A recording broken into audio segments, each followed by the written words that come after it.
If you like to lie to yourself, that's cool. There's nothing necessarily wrong with lying to yourself, because some of y'all do it for creativity. But why don't you just like be real sometimes?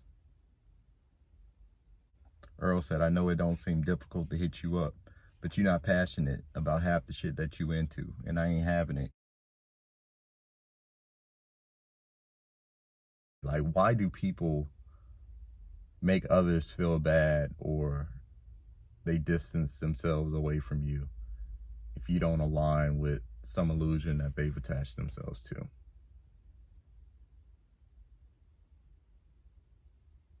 It's like it's just weird, bro. I basically go to this coffee shop. I'm sitting down, just minding my business, and I'm just overhearing this conversation between some girl, another girl who's kind of like the fat friend. So for all my girls out there, a fat friend is basically a girl that you hang out with to make you look better. All right, y'all got to stop doing that shit. As I'm listening to their conversation, I notice that only one person is talking. I notice that only the girl who sees herself, from my perception as the main character, is talking.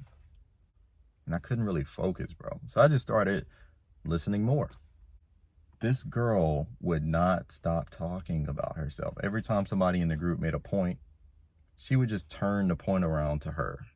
How can I make this relate to something in my life so I can keep talking? And then she would leave, get up, go do something. And then they would like whisper something about her.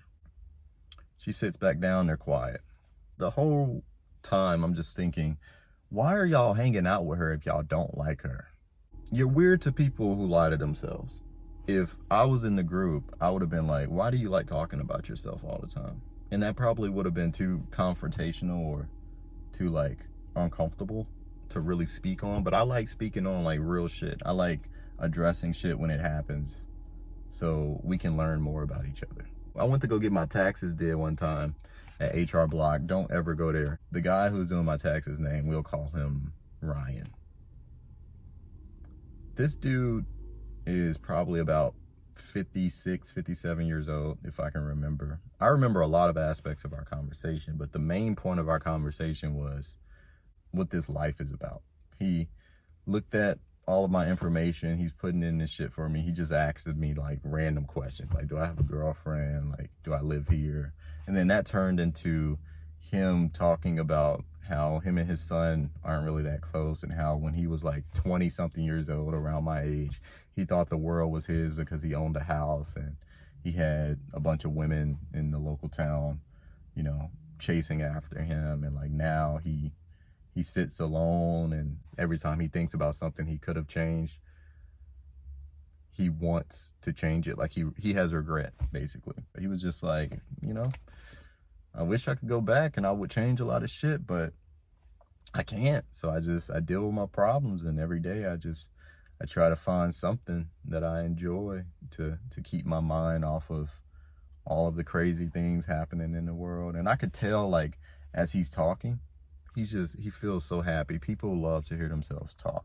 I talk to y'all, I force you to listen to me. Cause like, you can't say shit back. If I'm gonna talk to a random person, I want it to be like that every single fucking time, bro. I want somebody to just tell me like who they are in that moment. Like, tell me everything that you got going on. Tell me everything that makes you scared, what you're thinking about, ideas you have to better your life. Because if we're not talking about meaningful things, like, what are we, like, small talk? Really? We still small talking in 2024? And y'all gotta stop calling everything cringe, bro. Like, a lot of people that I can't deal with thinks everything is cringy.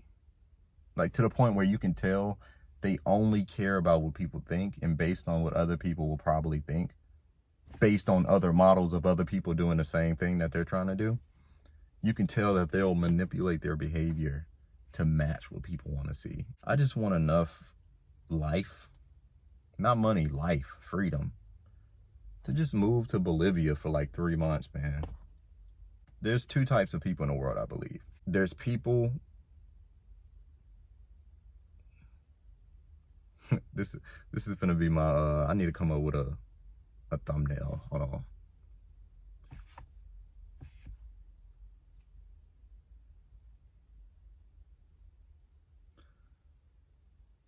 Nah, I'm not feeling none of those. There's people in the world who can see things for the way it is, can see their life for what it's becoming, and they can observe every aspect of it and do something about it. And then there's people who literally can't see anything.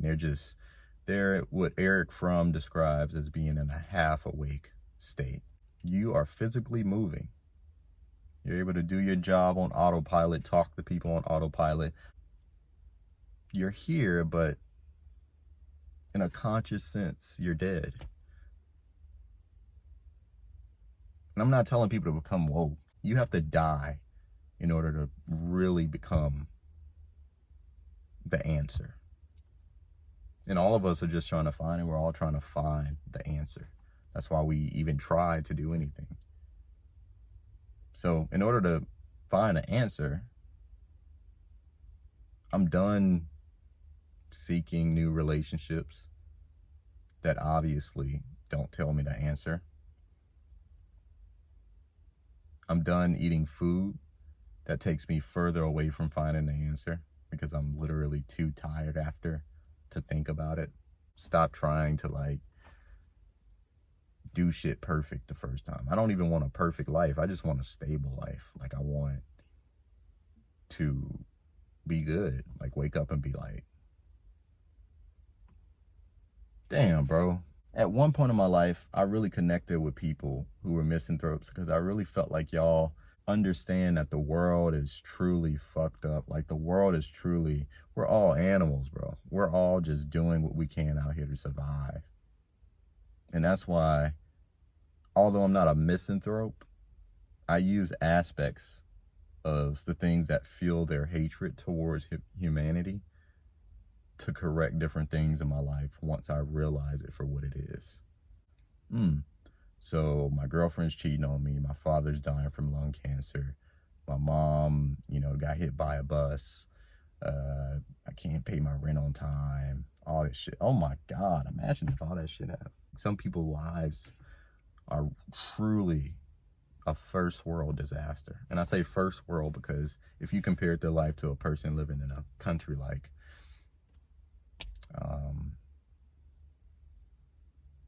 I'll say Liberia or Syria. What's up with these areas being terrible places to live, bro? But it's all relative. So don't ever let nobody subtract what you feel. I was about to make an equation joke. Holy shit. Don't let nobody reduce how you feel. That's all I'm trying to say. If you're going through some shit, acknowledge it. See it for what it is and then do something about it.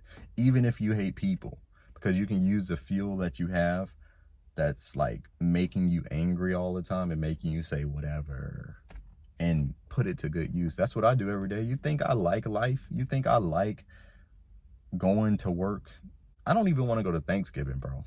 Honestly, because I'm gonna have to smile in everybody's face and talk to them as if we talk every single day, and we don't. I see y'all once a year and then we all just pretend like we're a big happy family. And I'm using every aspect that I hate about those things to get what I want out of life. And I fuck with that, bro, because that's a true American to me. The idea that after the Reconstruction period, you had people moving from the South to the West to pursue the cowboy lifestyle, at the expense of Native Americans, but we don't have to talk about that right now. All right. Maybe using the cowboys is a bad example. You don't want to look up to them as a role model. Technically, they had some men, predominantly white men who would marry Native American women, kill them, inherit the land, and then the local politician in charge of the laws there would just turn a blind eye. People love to pretend like nothing's going on in the world for some reason when we have a literal fucking war going on. People can't afford rent. Food is inflating in price. Nobody really believes in God anymore. My mom used to take me to church every goddamn Sunday, bro. Every Sunday. We were non-denominational, so I would be in a Catholic church one Sunday and then we'll be in a Baptist church the next.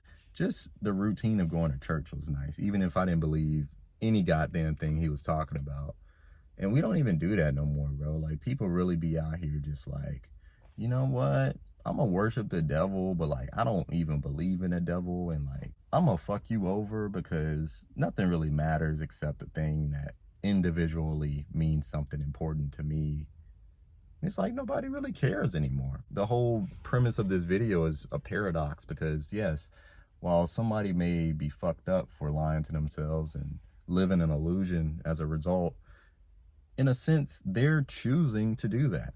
They really believe that that's a great way to live. And like, who am I to say that they're wrong being that way? Because it's creative. You know, in a sense, it's an art to pretend until you get something you want. Some people call it manifesting. Some people call it doing what they have to.